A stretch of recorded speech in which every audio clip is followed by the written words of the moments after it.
Hi friends, कैसे हैं आप लोग। स्वागत है आपका अपने channel math research centre Aryan पर। तो आप देख रहे हो फिर से कौन सा टॉपिक चल रहा है, time and work. Time and work का क्वेश्चंस कैसा है, उसका स्टैंडर्ड कैसा है, कौन से ईयर में पूछा गया है, ये सारा डिटेल्स आपको मिल जाएगा। ठीक है, और क्वेश्चंस के स्टैंडर्ड से आपको पता चल जाएगा कि ये एग्जाम में आने की गारंटी इसकी कितनी है। तो चलिए बिना वक्त में क्लास को शुरू करते हैं। सवाल कुछ आपका कुछ इस प्रकार से दिया गया है। ए किसी काम को बी की तुलना में दुगुने समय में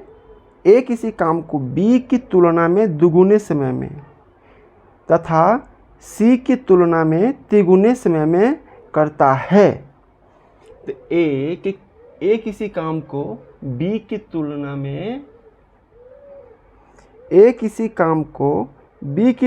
में दुगुने समय में अगर बी करेगा एक दिन में तो ए करेगा 2 दिन में।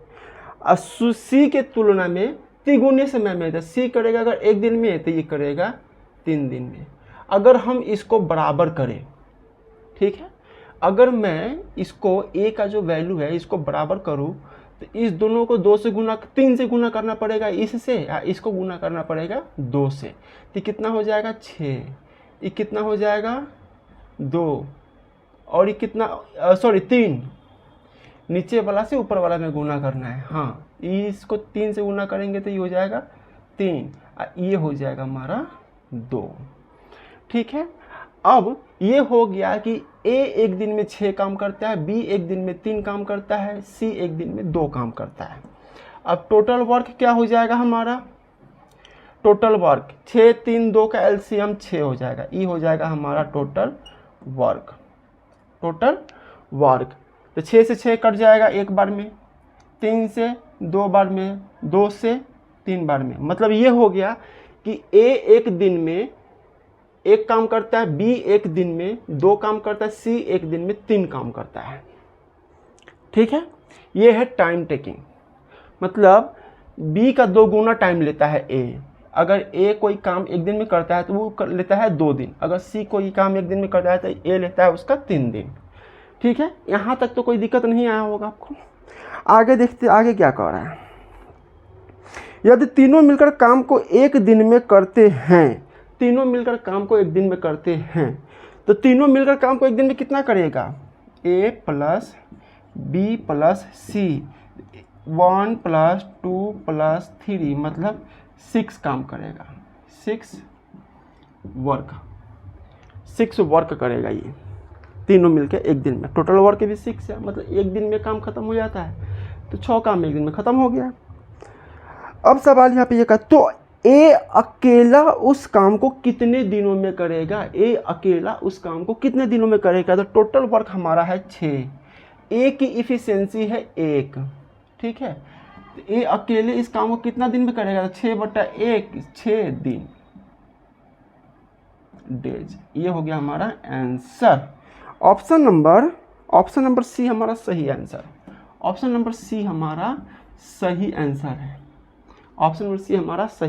है। एक बार देखिए इसको। अगला सवाल देखते हैं। अगला सवाल कुछ आपका इस प्रकार से दिया हुआ है। ए और बी मिलकर किसी काम को 15 दिन में कर सकते हैं। ए की कार्य क्षमता बी से 150% अधिक है। ए की कार्य क्षमता बी से 150% अधिक है।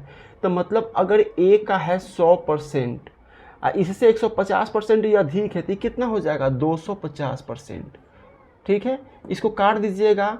जब 5 से जब 5 है 5 बार से कटेगा 2 बार में, मतलब 5/2। ये हो जाएगा एफिशिएंसी। ए 1 दिन में 5 काम करता है, बी 1 दिन में 7 काम करता है। ठीक है, सवाल कर रहा है कि ए प्लस बी मिलकर किसी काम को 15 दिनों में कर सकते हैं। तो ए प्लस बी मिलकर 1 दिन में कितना काम करेगा, था 5 + 2 कितना काम करेगा, 7 काम करेगा। अब 15 दिनों में काम कितना हो जाएगा, तो 15 × 7 = 105। इसको मतलब गुना नहीं कर रहे हैं, जो मेरा आदत है गुना नहीं कर रहे। ये हमारा हो गया टोटल वर्क। क्या हो गया, टोटल वर्क। तो ए अकेले काम को कितने समय में समाप्त करेगा,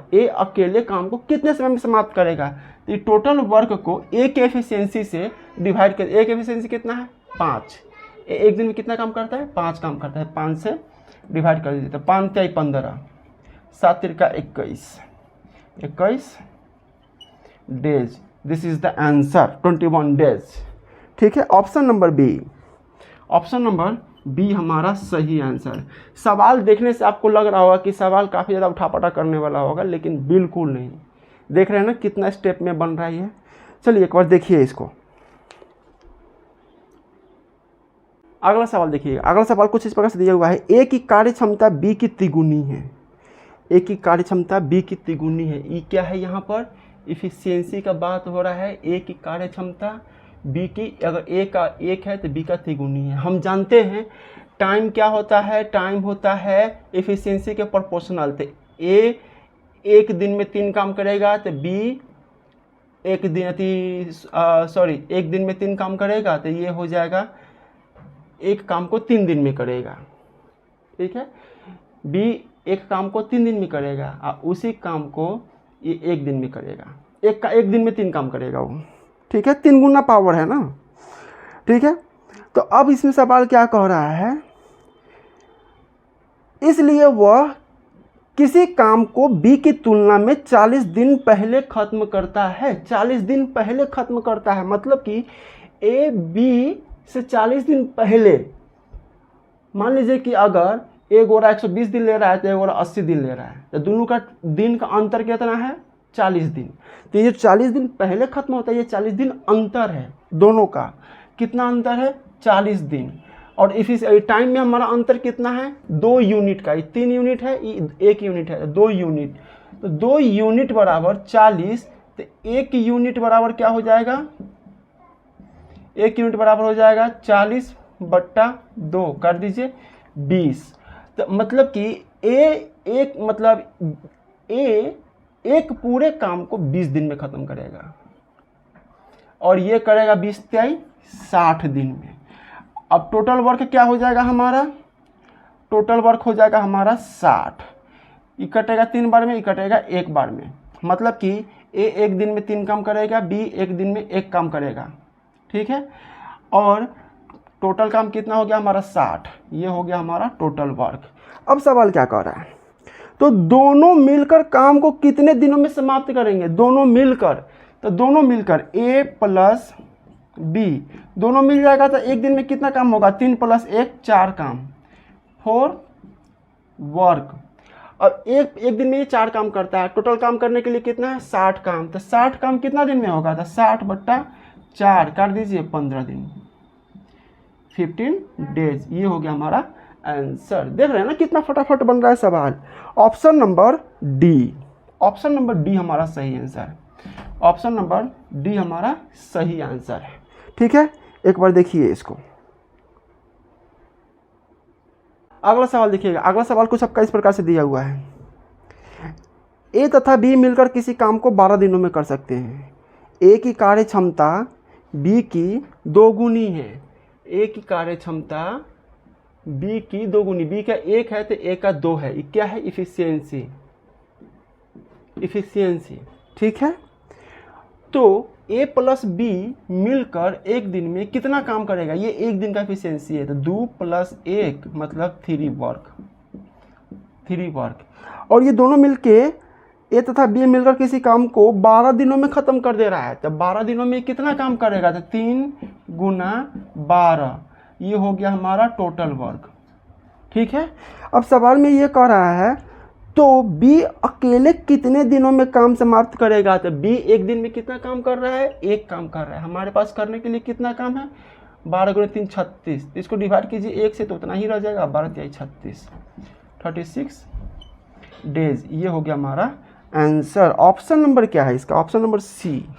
ऑप्शन नंबर सी हमारा सही आंसर है। देख रहे हैं सवाल को कितना तोड़ा मरोड़ा टेढ़ा मेढ़ा किया जा रहा है, लेकिन इसको सॉल्व कैसे किया जा रहा है? देखिए, सवाल पढ़ने का तरीका होना चाहिए।